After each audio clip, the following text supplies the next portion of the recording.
The first time I found glass in my food, I thought it was an accident. A tiny shard in my morning oatmeal that cut my tongue. Mom had tsked and said the bowl must have had a crack, threw it away, and made me a fresh batch. Isabella, my older sister, had watched from across the table with those dark eyes that never seemed to blink enough. "You should be more careful, Emma," she'd said. "You could really hurt yourself." I was 13 then, too young to recognize the warning in her voice for what it was, a promise. By the time I was 15, finding glass in my food had become strangely routine. Always tiny pieces, almost invisible unless they caught the light. Sometimes I'd catch them before they reached my mouth. Sometimes I didn't. My parents' response was always the same: old dishes, clumsy handling, my own carelessness.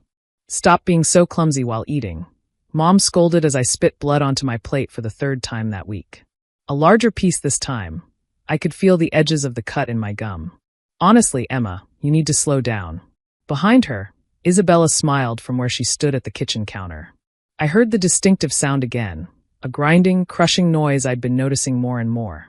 She was making her special seasoning blend, she'd say when asked, for her culinary arts class. "Maybe Emma needs glasses," Isabella suggested sweetly, "if she can't see what's in her food." "That's not a bad idea," Dad chimed in from behind his newspaper. "She's always squinting at things."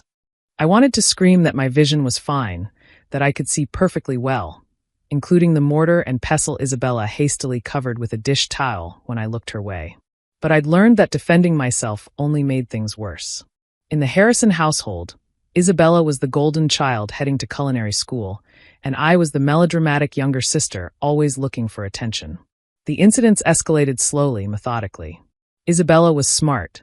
She knew exactly how much glass dust to mix into my food to cause damage without making it obvious. Sometimes she'd go weeks without adding any, letting my guard down. Then suddenly I'd bite down on something sharp in my sandwich at school, or find my throat burning after a smoothie she'd lovingly prepared for me.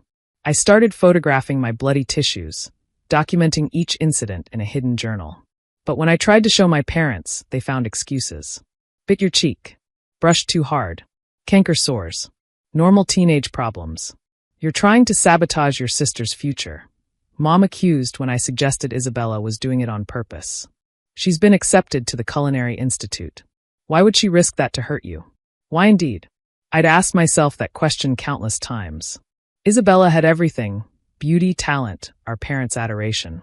The only answer I could find lay in the way she watched me writhe in pain. The small, satisfied smile when I pushed my plate away, unable to eat. She enjoyed it. It was that simple and that terrifying. The grinding sounds became my nightmare soundtrack. Late at night, early in the morning, always when she thought I wasn't paying attention. I snuck into her room once when she was out and found her supplies. Bags of broken glass sorted by size, from dust-fine powder to rice grain chunks. Laboratory precise in their organization. She'd been perfecting her technique. I tried to protect myself. Started making my own meals, buying packaged food I could keep in my room. But Isabella was creative. She'd volunteer to pack my school lunch as a sisterly gesture. She'd bring me tea when I was studying, concern written all over her face. My parents praised her thoughtfulness while I examined every gift for hidden dangers. "You're becoming paranoid," my school counselor said when I finally worked up the courage to tell someone. "Have you considered that the stress of your sister's success might be affecting you?" Even she didn't believe me. Why would she? Isabella was a model student, heading for a bright future. I was the troubled younger sister with declining grades and what everyone saw as attention-seeking behavior. The day everything changed started normally. Isabella made breakfast, French toast, she announced proudly, practicing for her final exam. My parents insisted I eat it, tired of my stubborn refusal to appreciate my sister's cooking. I took small bites, checking each one. It seemed safe. The syrup was sweet, the bread perfectly golden. I relaxed slightly. Maybe this time. The pain hit during second period. Not the sharp cutting sensation I was used to, but something deeper, more wrong. I doubled over at my desk, tasting copper. When I tried to stand, the room spun. "Emma!" My teacher's voice seemed distant. "Emma, what's wrong?" I collapsed before I could answer, blood running from my mouth. The last thing I saw was my classmates' horrified faces as they backed away from the spreading red puddle. I woke up in the hospital to the sound of urgent voices. Doctors using terms I didn't understand, intestinal perforation, internal bleeding, emergency surgery. Through the haze of pain medication, I heard one say, "We need to get her into her now." The surgery took 6 hours. When I woke up again, Dr. Martinez was sitting beside my bed with an expression I'd never seen on an adult's face when looking at me, belief mixed with horror. "Emma," she said gently, "we need to talk about what we found." She showed me the images first. X-rays that looked like a constellation of stars scattered through my digestive system. Then the photographs from the surgery itself, which I couldn't look at for long. Finally, she placed a small specimen jar on the bedside table. Inside were pieces of glass, some tiny as sand, others the size of apple seeds. "We counted 47 distinct pieces," she said quietly. This isn't from one incident, Emma. The scarring in your esophagus and stomach shows repeated trauma over months, possibly years. The piece that perforated your intestine was larger, sharper, almost certainly from a recent ingestion. 47 pieces. 47 times Isabella had watched me bleed and smiled. "I need to ask," Dr. Martinez continued, her voice careful. "Has someone been doing this to you?" The dam broke. Everything poured out.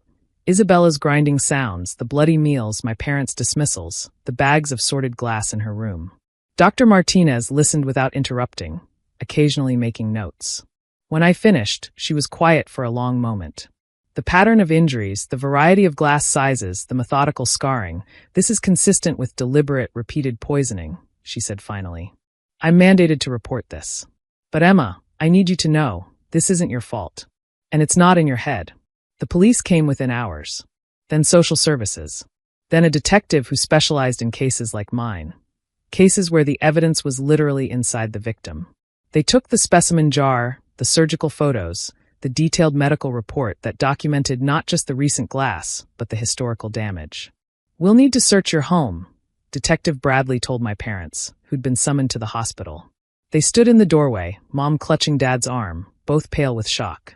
"This is insane," Dad protested. "Isabella would never." "We found 47 pieces of glass in your daughter's digestive system," Detective Bradley interrupted. "This wasn't an accident. This was attempted murder." The search of Isabella's room was thorough. They found her glass collection, meticulously organized and labeled with dates. They found her journal where she documented her experiments. Which foods best masked the texture, what sizes caused the most pain without immediate detection, how long it took for symptoms to appear. Most damning, they found her laptop. She'd been researching for months, medical websites about internal bleeding, forums discussing untraceable poisons, case studies of glass ingestion. Her browser history was a roadmap to murder. Isabella was arrested at her culinary school. She'd been in the middle of a knife skills demonstration, the irony not lost on anyone. When they told her why she was being arrested, witnesses said she didn't deny it. She just asked how I'd survived. The trial revealed the depth of her pathology. The prosecution presented evidence that she'd been planning this since she was 14, that she'd practiced on pets first. Our elderly cat's mysterious death 2 years ago suddenly made horrible sense. The defendant showed extraordinary premeditation, the prosecutor stated. She turned meal preparation into attempted murder, using her culinary skills to disguise systematic poisoning. She kept detailed records of her victims' suffering. This wasn't a cry for help or a moment of passion. This was slow, deliberate torture. Isabella's defense tried to argue mental illness, but her journal entries were too clear, too rational. She knew exactly what she was doing. She'd written about watching me bleed, about the thrill of my parents taking her side, about how easy it was to hurt someone when everyone trusted you. One entry, read aloud in court, still haunts me. "Emma choked on a piece today at dinner. For a moment, I thought it was over. But she coughed it up. I'll have to use smaller pieces. The goal isn't to kill her quickly. It's to watch her fade while everyone tells her she's imagining things." She was sentenced to 15 years. My parents, faced with the evidence of their enabling, couldn't look at me during the verdict. They'd chosen their golden child over my safety for years, dismissing my pain as attention-seeking while Isabella literally fed me glass. Recovery took months. Multiple surgeries to repair the damage. A feeding tube while my intestines healed. Therapy to deal with the trauma of not just the poisoning but the gaslighting. Being told for years that my pain wasn't real while glass shredded my insides. I live with my aunt now, far from my parents who still send letters trying to explain their blindness. I eat carefully, sometimes still checking my food even though I know it's safe. Trust, once shattered like glass, isn't easily repaired. The surgeon's report sits in my desk drawer. 47 pieces, each one a deliberate act of cruelty. Sometimes I read it to remind myself that I wasn't crazy, wasn't clumsy, wasn't seeking attention. I was just a girl whose sister decided to kill her one meal at a time, while everyone watched and called it accidents. Glass, it turns out, makes excellent evidence. It doesn't dissolve, doesn't disappear. Every piece Isabella fed me stayed inside, building a case she never thought would see light. She counted on my silence, my parents' denial, and her own reputation to protect her. She didn't count on those 47 pieces telling their own story, written in scars and blood, counted out by a surgeon who finally believed me.